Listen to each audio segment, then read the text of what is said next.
Good morning guys, स्वागत है आपका एक और नई वीडियो में। हम पहुंच गए हैं नान, जो कि बैंकॉक और अपना चियांग माई के बीच काफ़ी नज़दीक है। बैंकॉक से होगा कुछ 600-700 किलोमीटर, ये देखो। और बैंकॉक में गर्मी थी, बट यहाँ पे ठंड महसूस हो रही है। मतलब यहाँ पे अच्छा है वेदर। इस बस से आए हैं भाई। यहाँ पे मेरे को लगता है कि सुबह शाम तो अच्छे वाली, जैसे अभी अपने यहाँ पे ठंड होनी शुरू होगी ना, उतनी नहीं, उससे थोड़ी कम, बट ठंड होगी यहाँ पे। तो अभी मैं चौथी बार थाईलैंड आया हूँ, बट अब की बार आने का पर्पज़ कुछ यूनिक था, वो आपको इस वीडियो में पता लगेगा।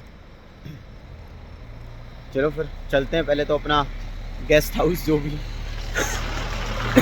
जो भी है उस पर चलते हैं। देखो भाई, ये है गेस्ट हाउस। काफ़ी सुंदर रूम है। लास्ट टाइम भी रुका था मैं इसमें 2000 अभी लास्ट ईयर 2022 में। और ये मैंने जचा लिया मेरा सामान। मुझे फ्रूट्स मिल गए हैं दान में यहाँ पे। तो ये है काफ़ी, मतलब छोटा सा है, बट बहुत यूनिक कॉन्सेप्ट है, बहुत सुंदर है। तो 5:30 हो गए। अभी फ़ोन वोन चार्ज कर लेते हैं, थोड़ी देर सो लेते हैं, फिर 10 बजे जाना है कहीं। तो भाई अभी हो गए 10:15 और रेडी हो गया मैं। ये देखो, ये टी शर्ट ली मैंने 250 बात की थाईलैंड से। और ये है मेरी थाईलैंड की मदर। हम सेम प्रैक्टिस करते हैं, नेचर बुद्धिज्म। और आज हम इस पे जाएंगे। अभी जो मेन काम था जिसके लिए मैं आया हूँ, सबसे पहले वो करके आते हैं और वो निपटाते हैं। ये देखो, हेल्दी खाना।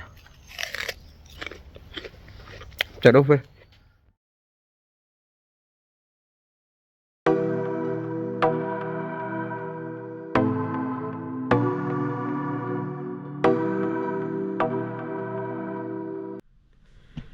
सो भाई, जो फ़ोटो मैंने आपको दिखाया है ना, ये जो सबसे पहले तो मैंने जो आपको मेरा ये जो शुरुआत इस वीडियो की आपने देखी होगी, तो मैं एक लेडी हैं जो यहाँ थाईलैंड से, नान से ही हैं।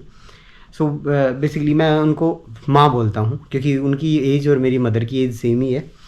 और उसके अलावा मैं जब पहली बार थाईलैंड आया था, तो मुझे ये था कि मैं किसी को नहीं जानता थाईलैंड में।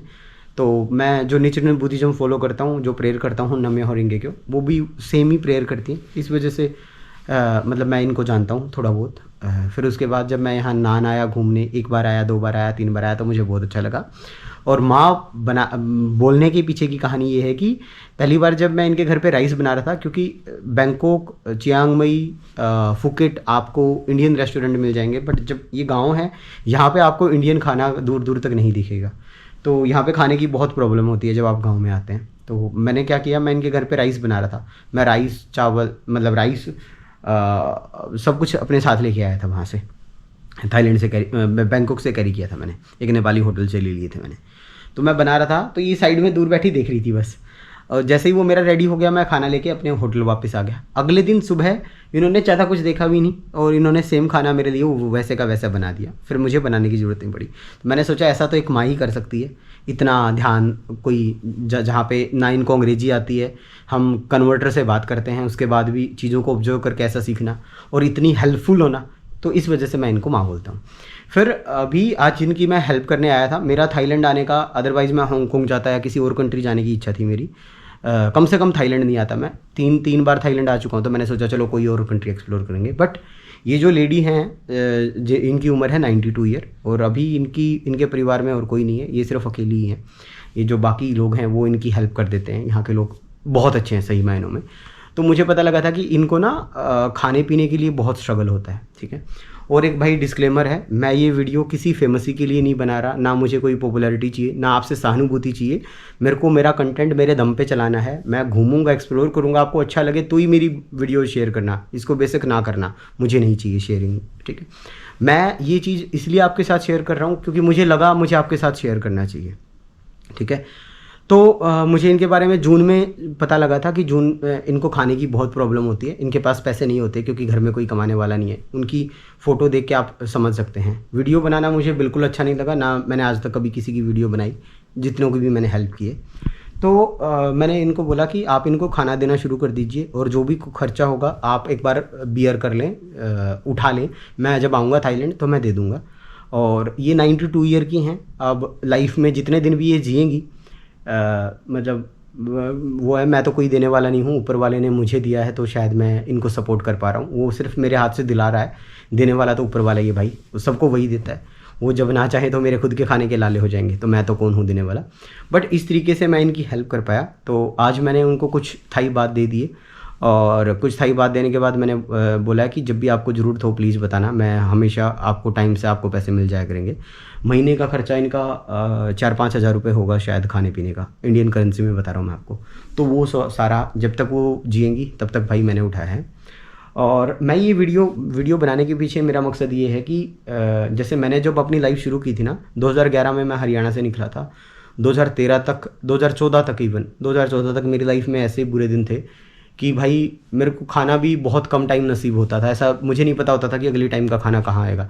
मैंने दिल्ली में मेरा मेट्रो कार्ड बेचा कम से कम 50 बार, कि वो 50 रुपये का कार्ड मिलता था, शायद 15-20 रुपये कट के वापस मिल जाते थे, 30 रुपये 35 रुपये, और 10-20 रुपये अगर उसमें होते तो 50 रुपये तक वापस मिल जाता था। तो मेरा ये टारगेट होता था कि मैं इस टाइम खाना खा लूँ भाई, अगले टाइम का नहीं पता। तो मुझे पता है कि जब खाना ना मिले, बेसिक नेसेसिटी है, सिर पे जब छत ना हो तो कितना बुरा लगता है। क्योंकि मैं मुंबई में स्टेशनों पे सोया हूँ, मुंब्रा में रहा हूँ मैं स्टेशन पे। मेरे रूममेट ने जब मुझे घर से निकाल दिया था, मेरे पास रेंट देने के पैसे नहीं थे मुंब्रा में, तो मुस्लिम इलाका है वो पूरा मुंब्रा। तो ऐसी लाइफ जी है मैंने। और मैं ये वीडियो उन लोगों के लिए बना रहा हूँ जो लोग सोचते हैं कि पहले मैं मेरा भला कर लूँ, ठीक है, बाद में मैं दूसरों का भला करूँगा जब मेरे पास पैसे होंगे या मेरे पास जब अलग रिसोर्सेज होंगे।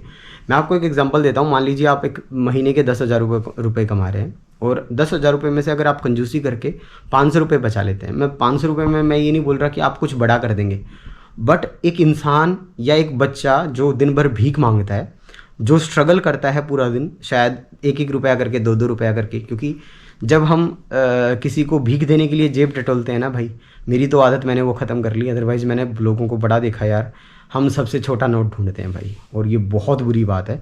जब सबसे छोटा नोट मतलब 1 रुपया मिल जाए, 2 रुपया मिल जाए, 10 रुपये हम दे देते तो हमें बहुत वो लगता है। तो आपके पास अगर महीने में आप कोई भी नौकरी कर रहे हो, आपके पास अगर महीने में आप 500 रुपये भी बचा सके ना भाई, 500 रुपये में अगर 5 लोगों को एक वक्त का, या आप समझ ले 500 रुपये में एक लग्जरी खाना आपने उसके साथ बैठ के खा लिया। 500 रुपये में इंडिया में ठीक ठाक होटल में 500 रुपये में खाना हो जाएगा, मेरे को ऐसा लगता है। तो आपने एक टाइम का खाना उसको खिला दिया, या 200 में हो जाए तो 2 बार का खाना आपने उसको खिला दिया, तो आई थिंक वो लाइफ की सबसे बड़ी अचीवमेंट होगी भाई। बाकी जितना कमा रहे हैं, मेरे पास जब 10,000 रुपये आते थे तब मेरा खींच के गुजारा होता था, जब 6,000 आते थे तब बहुत स्ट्रगल होता था, आज लाखों में आते हैं जो हमारा यूट्यूब का टोटल बिजनेस है। तो अभी हम कोशिश करते हैं कि हमारी अर्निंग में से हर महीने हम किसी ना किसी की हेल्प कर पाएँ। और ये हेल्प करते करते फूड तो मतलब पिछले 3 साल से हमारा ऐसा है कि जो भी जहाँ पे नेसेसिटी दिख गई, अगर हम कैपेबल हैं, अगर 5 लोग वहाँ पे बैठे हैं, अगर हमारे सामने मैकडी है तो हम मैकडी से ला के उनको खाना दे देते हैं। और किसी भी टाइम हो, कोई भी मुहूर्त नहीं देखते हम इन चीज़ों में। और तकरीबन आज तक हम मतलब मेरे दोस्तों के साथ मिलके, 2-3 दोस्त हैं मेरे, तो उनके साथ मिलके, धनखड़ साहब हैं, धनखड़ साहब ने इनिशिएटिव शुरू किया था ये, रवि धनखड़। तो हम क्या करते हैं कि जब भी हमें किसी की मदद करनी हो, जैसे आज मैं सुबह इनकी मदद करके आया, उसके बाद धनखड़ का फ़ोन आया मेरे पास कि हमने किसी की कल शादी है तो उसमें कन्यादान डालने हैं। तो जितना भी हमारे से हुआ हमने उसकी शादी में भी डाला।